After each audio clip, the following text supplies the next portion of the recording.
Hello বন্ধুরা, কেমন আছেন সবাই? আশা করি সবাই ভালো আছেন। তো আজকে একটা ভিডিও দেখব বাংলাদেশের সামরিক বাহিনী রিলেটেড।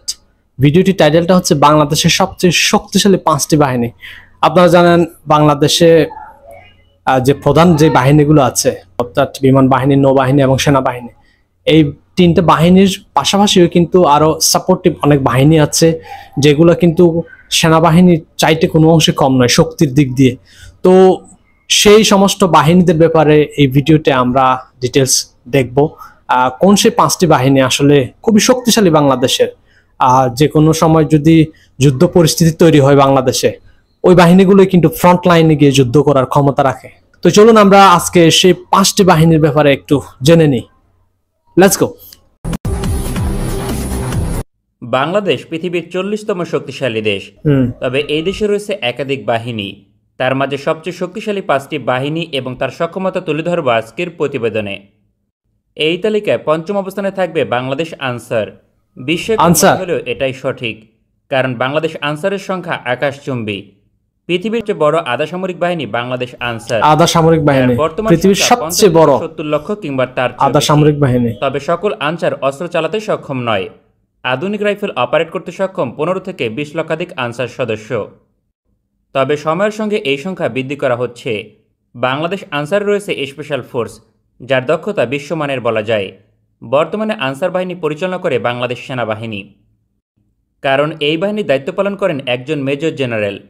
যুদ্ধকালীন সময়ে বাংলাদেশ সৈনিক সংকটে পড়বে, কারণ বাংলাদেশ সেনাবাহিনীর সংখ্যা পর্যাপ্ত নয়। বিশাল এই ঘাটতি পূরণ করবে বাংলাদেশ আনসার, ফলে সেনাবাহিনীর সৈনিক সংকট থাকবে না। বাংলাদেশ যদি সেনাবাহিনীতে সংকট তৈরি হয়, সেক্ষেত্রে এই আনসার বাহিনী ব্যাকআপ দেওয়ার জন্য রেডি আছে। উল্লেখযোগ্য টাইপ 56 অ্যাসাল্ট রাইফেল, এছাড়াও লাইট মেশিন গান এবং general purpose machine gun operate করে।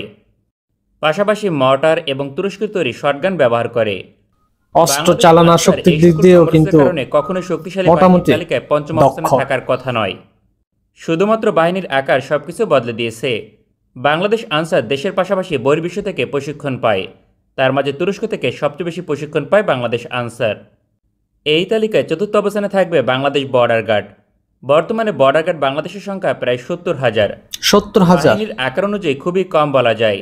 তবে বর্ডার গার্ডের দক্ষতা এবং পেশাদারিত্ব বিশ্বমানের। অনেক দেশের সেনাবাহিনী থেকে বাংলাদেশ বর্ডার গার্ড অধিক শক্তিশালী।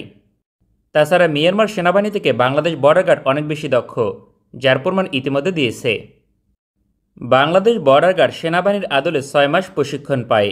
এই বাহিনীও বাংলাদেশ সেনাবাহিনী দ্বারা পরিচালিত, কারণ বাহিনীর প্রধান হিসেবে বাংলাদেশ সেনাবাহিনী থেকে উচ্চপদস্থ কর্মকর্তাকে নিয়োগ করে। এক্ষেত্রে লেফটেন্যান্ট জেনারেল বিজিবি যদিও আলাদা বাহিনী হলেও কিন্তু সেনাবাহিনীর দ্বারা পরিচালিত। সাবেক সেনাপ্রধান জেনারেল আজিজ আহমেদ। 2016 সালে জেনারেল আজিজ আহমেদ বাংলাদেশ বর্ডার গার্ডের প্রধান ছিল। পরবর্তীতে বাংলাদেশ সেনাবাহিনীর প্রধান হিসেবে দায়িত্ব পান। বাংলাদেশ বর্ডার গার্ড দক্ষতার পাশাপাশি বেশ কিছু আধুনিক সমরাস্ত্র অপারেট করে। বাংলাদেশ বর্ডার গার্ডের পার্সোনাল গিয়ার্স বহুল অংশে সেনাবাহিনীর মতো, তাই সেনাবাহিনীর মতো আধুনিক অ্যাসাল্ট রাইফেল অপারেট করে, যেমন টাইপ 56 এবং BD-08। এই ধরনের আধুনিক রাইফেল পার্শ্ববর্তী দেশগুলোর বর্ডার গার্ড অপারেট করে না, যে কারণে এগিয়ে রয়েছে বাংলাদেশ বর্ডার গার্ড। প্রায় সামরিক বাহিনীর কাছাকাছি ওনাদের শক্তি ক্ষমতা। এছাড়াও ইউক্রেনের তৈরি ট্যাঙ্ক বিধ্বংসী অস্ত্র চালানোর দিক দিয়েও কোনো অংশে কম না সেনাবাহিনীর থেকে। আধুনিক কোয়ালিটির সাজসজ্জা ব্যবহার করে। এছাড়াও রয়েছে ট্রান্সপোর্ট এবং লাইট অ্যাটাক হেলিকপ্টার। অদূর ভবিষ্যতে বাংলাদেশ বর্ডার গার্ড আরও বেশি আধুনিক হবে, কারণ এই বাহিনীর আকার শীঘ্রই 1 লক্ষ অতিক্রম করবে। পাশাপাশি পৃথিবীর বিভিন্ন দেশ থেকে যুক্ত হবে আধুনিক হাতিয়ার, যেমন অ্যাটাক ড্রোন কিংবা ট্যাঙ্ক বিধ্বংসী ক্ষেপণাস্ত্র। এই তালিকায় 3য় অবস্থানে থাকবে বাংলাদেশ বিমান বাহিনী। সামরিক বাহিনীর একটি শাখা বাংলাদেশ বিমান বাহিনী। বর্তমানে এই বাহিনীর আকার 14 থেকে 18,000 পর্যন্ত। বাংলাদেশ বিমান বাহিনীর প্রশিক্ষণ এবং দক্ষতা নিয়ে প্রশ্ন তোলা সম্ভব নয়, কারণ এটাই বাংলাদেশের সবচেয়ে এলিট মাপকাঠি। বাংলাদেশ বিমান বাহিনী রয়েছে স্পেশাল ফোর্স, তবে আকৃতি অনুযায়ী বাংলাদেশ বিমান বাহিনীর অবস্থান 3য় নয়। এই বাহিনী এগিয়ে থাকার অন্যতম কারণ সরঞ্জাম এবং সমরাস্ত্র, তাও কিন্তু পর্যাপ্ত নয় হিসাবে। কারণ বাংলাদেশের বেশিরভাগ ফাইটার জেটগুলো কিন্তু অনেক পুরাতন, যায় না। পুরনো আমলের, আপডেট তেমন একটা বাংলাদেশ বিমান বাহিনী নেই বললেই চলে। বাংলাদেশ বিমান বাহিনীর সামগ্রিক সক্ষমতা একেবারেই কম নয়, কারণ লজিস্টিক সাপোর্টের জন্য অসংখ্য বিমান এবং হেলিকপ্টার রয়েছে। তবে আক্রমণের জন্য তেমন যুদ্ধ বিমান নেই। তবে ভবিষ্যতে এই ঘাটতি আশা করা যায় থাকবে না। এই তালিকায় দ্বিতীয় অবস্থানে থাকবে বাংলাদেশ নৌবাহিনী। বর্তমানে বাংলাদেশ নৌবাহিনীর সংখ্যা 30 থেকে 35,000 পর্যন্ত। এই বাহিনীতে রয়েছে স্পেশাল ফোর্স। মাত্র 35,000 স্পেশাল ফোর্স অত্যন্ত দক্ষ এবং সংখ্যাটা কিন্তু তেমন একটা বিশ্বমানের বেশি না, খুব প্রশিক্ষণ কম। পায়। পাশাপাশি ব্রিটেন, মার্কিন যুক্তরাষ্ট্র কিংবা চীনের মতো দেশ প্রশিক্ষণ প্রদান করে। বাংলাদেশ নৌবাহিনী বঙ্গোপসাগরীয় অঞ্চল নিজেদের শক্তিশালী অবস্থান বজায় রাখতে সক্ষম হয়েছে, কারণ এই বাহিনী রয়েছে আধুনিক সমরাস্ত্র, বিশেষ করে ফ্রিগেট এবং করভেট যুদ্ধজাহাজ। এছাড়াও সাবমেরিন অপারেট করে বাংলাদেশ নৌবাহিনী। অন্যদিকে হেলিকপ্টার এবং মেরিটাইম প্যাট্রোল এয়ারক্রাফট অপারেট করে। ভবিষ্যতে বাংলাদেশ নৌবাহিনীর আকার 50,000 অতিক্রম করবে, কারণ একাধিক প্রকল্প 50,000 হওয়ার সম্ভাবনা আছে ভবিষ্যতে। অতিরিক্ত সদস্য লাগবে। বাংলাদেশ নৌবাহিনী আগামী 1 দশকের মাঝে প্রায় 10 গুণ বেশি শক্তিশালী হবে যদি পরিকল্পনা বাস্তবায়ন করতে পারে। এই তালিকায় প্রথমে রয়েছে বাংলাদেশ সেনাবাহিনী, কারণ বাংলাদেশের সামরিক শক্তি এবং সক্ষমতা সবকিছু নিয়ন্ত্রণ করে বাংলাদেশ সেনাবাহিনী। এই বাহিনীর আকার প্রায় 1,70,000। 1,70,000 টোটাল ফোর্স, যার প্রতিটি টোটাল অ্যামাউন্ট, টোটাল সংখ্যা। বাংলাদেশ সেনাবাহিনী দেশের পাশাপাশি বহির্বিশ্বে শান্তি প্রতিষ্ঠা করেছে। পৃথিবীর হাতে গোনা কয়েকটি দেশের সেনাবাহিনী এত বেশি দক্ষ এবং পেশাদার। সব মিলিয়ে বাংলাদেশ সেনাবাহিনীর প্রশংসার ঝুলি পৃথিবীর শক্তিশালী দেশগুলো থেকে কম নয়।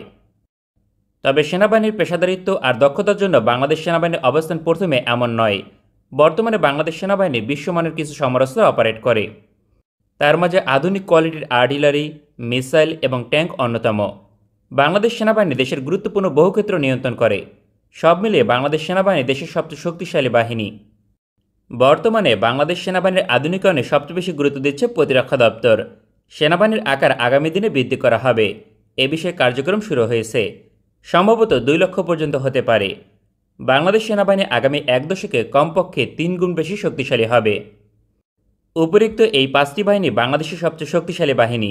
বাংলাদেশ কোনোভাবে আক্রান্ত হলে এই 5টি বাহিনী সবচেয়ে বেশি গুরুত্বপূর্ণ ভূমিকা পালন করবে। আমাদের ভিডিওটি পছন্দ হলে আমাদের সমর্থন করতে সঙ্গে থাকুন। ভালো থাকবেন সবাই, দেখা হবে পরবর্তী কোনো ভিডিওতে। তাহলে 5টা শক্তিশালী বাহিনী সম্পর্কে একটা আইডিয়া নিলাম। সবচেয়ে শক্তিশালী বাহিনী হচ্ছে সেনাবাহিনী, এরপরে আছে নৌবাহিনী, তারপরে আছে বিমান বাহিনী, এরপরে আছে বিজিবি এবং লাস্টে আছে আনসার বাহিনী। আনসার বাহিনী যদিও 5 নম্বরে থাকলেও ওনাদেরও কিন্তু সামরিক ট্রেনিং আছে অনেকের, সবার না। এই বাহিনীটা মূলত একটা সাপোর্টিভ বাহিনী হিসেবে কাজ করে আর কি। এই সামরিক বাহিনীর ভিডিওগুলো দেখতে আমার খুব ভালো লাগে। বাংলাদেশের যে সামরিক বাহিনীর যে শক্তি, এটা বিশ্বমানের। বাট এরপরেও মিলিটারি র্যাঙ্কিং এর দিক দিয়ে বিশ্বে অনেক নিচে, 39 নম্বরে বর্তমানে। এই র্যাঙ্কটা যদি 20-এর মধ্যে চলে আসে তাহলে আসলে বুঝবো যে বাংলাদেশের সামরিক বাহিনী আসলে অনেক শক্তিশালী হয়েছে। এখন পার্শ্ববর্তী দেশের সাথে যদি কোনো ধরনের ঝামেলা হয়, সেক্ষেত্রে সামরিক বাহিনী হয়তো কিছুটা হলে সাফার করবে, কারণ পর্যাপ্ত যুদ্ধ সরঞ্জাম নাই, আরো আধুনিক করা লাগবে। তো বন্ধুরা, এই 5টি বাহিনী থেকে আপনাদের কোন বাহিনী সবচেয়ে পছন্দের প্লিজ কমেন্ট সেকশনে জানাবেন। এখানে কিন্তু পুলিশকে অ্যাড করা হয় নাই, পুলিশও কিন্তু বাহিনী, আইন শৃঙ্খলা বাহিনী। আমি জানি না আসলে এখানে পুলিশ বাহিনীকে কেন অ্যাড করা হয় নাই। যাই হোক, এই 5টা বাহিনী থেকে আপনাদের ফেভারিট কোন বাহিনী প্লিজ কমেন্ট সেকশনে জানাবেন। আর বাংলাদেশের সেনাবাহিনী বলেন, নৌবাহিনী বলেন, বিমান বাহিনী বলেন বা অন্যান্য বাহিনী, এদের এই বাহিনীগুলোকে আসলে কি শক্তিশালী, কতটুকু শক্তিশালী আপনাদের দৃষ্টিভঙ্গি থেকে প্লিজ কমেন্ট সেকশনে তাও জানাবেন। তো দেখা হবে নতুন কোনো একটা ভিডিওতে। আজকে এ পর্যন্তই, সবাইকে অসংখ্য ধন্যবাদ।